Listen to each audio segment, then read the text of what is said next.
Virginia class submarine एक latest class nuclear powered cruise missile fast attack submarine है जो कि यूएस नेवी का हिस्सा है।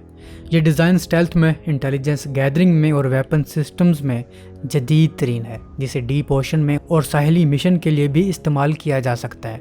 ये एंटी सबमरीन वारफेयर भी लड़ सकती है और इंटेलिजेंस गैदरिंग ऑपरेशंस में भी लाजवाब है। और इसके वेपन सिस्टम में ऐसा वेपन भी शामिल है जो दुश्मन की नींदें उड़ाने वाला है। अमेरिकी नेवी को यह सबमरीन इतनी पसंद आई है कि अमेरिकी नेवी अपनी लॉस एंजलिस क्लास सबमरीन को इससे रिप्लेस कर रही है और अमेरिका का इरादा है इस सबमरीन को 2070 की दहाई तक इस्तेमाल करने का। यानी ये सबमरीन 2070 की भी तमाम टेक्नोलॉजिकल रिक्वायरमेंट्स को भी पूरा करेगी। अमेरिका ऐसी 66 सबमरीन बनाने का इरादा रखता है, जो कि ये तादाद अमेरिका की बाकी सबमरीन से काफ़ी ज़्यादा है।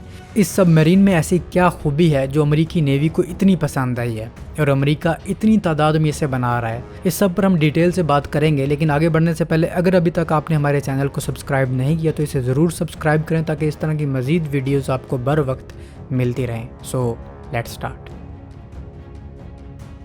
अमेरिका के पास 70 की दहाई में बनाई गई लॉस एंजलिस क्लास सबमरीन बड़ी तादाद में मौजूद थी, जो कि न्यूक्लियर अटैक सबमरीन थी। ये सबमरीन आज भी सर्विस में शामिल है और काफ़ी हद तक अमेरिकी नेवी की रिक्वायरमेंट्स को पूरा कर रही है। अमेरिका चाहता था कि इस सबमरीन को भी जदीद तरीन सबमरीन से रिप्लेस किया जाए, जिसके लिए अमेरिका ने 1989 में sea wolf class nuclear attack submarine बनाने का सोचा, जिसका पहला मकसद ही सोवियत यूनियन की अकुला क्लास सबमरीन को काउंटर करने का था, जो इसी दहाई में सोवियत यूनियन ने बनाई थी। लेकिन जैसे ही 1991 में सोवियत यूनियन कोलैप्स हुआ तो अमेरिका के इस तरह की सोफिस्टिकेटेड और महंगी सबमरीन रखने का मतलब नहीं रह गया था। इस एक सी वुल्फ क्लास सबमरीन की कीमत कोल्ड वार के एंड में $3 बिलियन थी, जो कि बहुत ज़्यादा है। फिर इस प्रोग्राम में कुछ पेचीदगियाँ और टेक्निकल प्रॉब्लम्स भी थी जो इस प्रोजेक्ट की कीमत और ज़्यादा बढ़ा रही थी। तो 1995 में ऐसी 3 सबमरीन कंप्लीट होने के बाद अमेरिका ने यह प्रोजेक्ट कैंसिल कर दिया।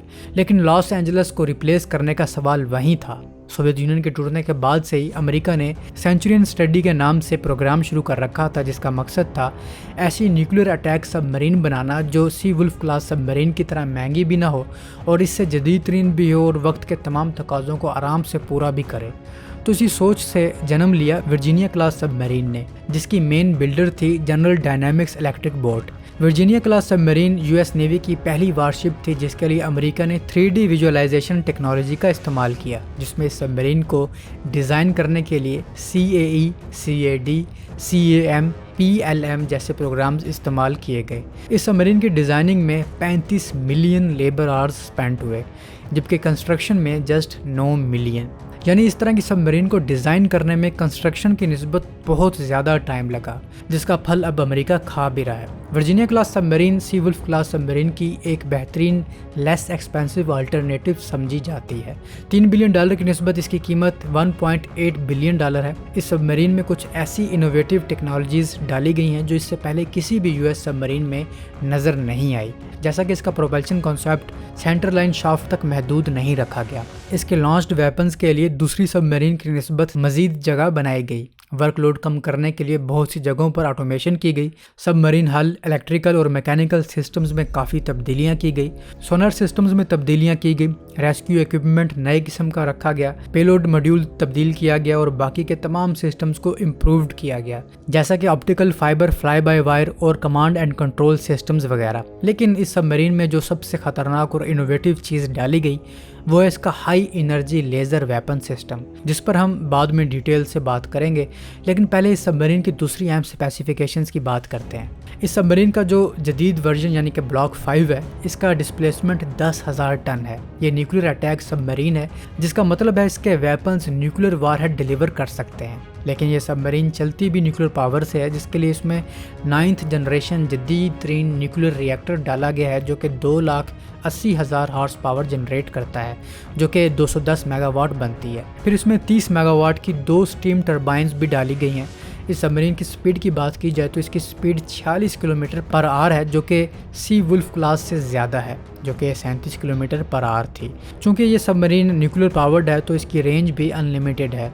ये पानी में 800 फीट की गहराई तक जा सकती है और इसके अमले की तादाद 135 है। इसके आर्मामेंट की अगर बात की जाए तो ब्लॉक 5 में 12 VLS ट्यूब्स हैं जो कि टोमाहाक BGM-109 मिसाइल्स फायर कर सकते हैं, जो कि एक लैंड अटैक न्यूक्लियर वारहेड रखने वाला मिसाइल है जिसकी रेंज 1500 माइल्स है। हर एक ट्यूब से एक मिसाइल फायर हो सकता है, जबकि इसके अलावा यही मिसाइल इस सबमरीन के VPM मॉड्यूल से भी फायर हो सकते हैं और यहाँ पर इन क्रूज मिसाइल की तादाद 28 है। VPM module Virginia payload module है।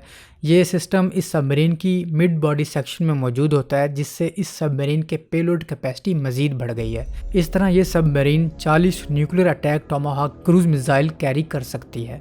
इसके अलावा ये 4 टॉर्पीडोज और हार्पून मिसाइल भी कैरी कर सकती है। इस VPM में पेलोड के लिए एक्स्ट्रा जगह भी होती है, तो कुल मिलाकर ये सबमरीन 65 टॉर्पीडोज और मिसाइल्स कैरी कर सकती है।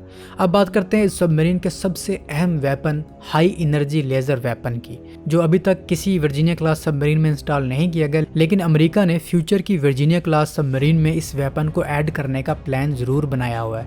और ये नामुमकिन बिल्कुल भी नहीं है कि ऐसी सबमरीन में high energy laser weapon install किया जाए।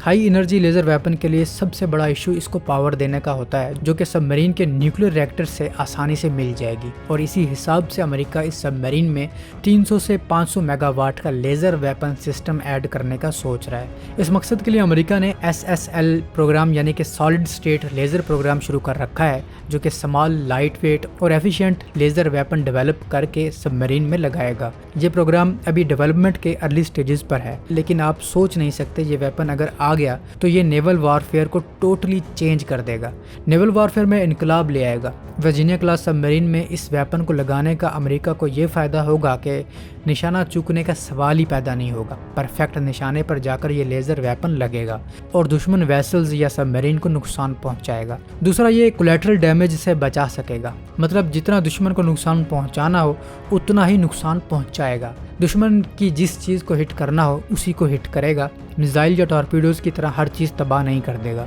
तीसरा, ये बहुत ही फास्ट वेपन होगा, सेकंड्स में दुश्मन को नुकसान पहुंचाएगा, तो दुश्मन की शिप्स के पास कोई और रास्ता नहीं होगा कि इससे बचा जा सके। और चौथा, इसका बड़ा फ़ायदा ये है कि ये कॉस्ट इफ़ेक्टिव वेपन है, मतलब इस वेपन की फायरिंग कॉस्ट किसी भी मिसाइल की फायरिंग कॉस्ट से काफ़ी कम होगी।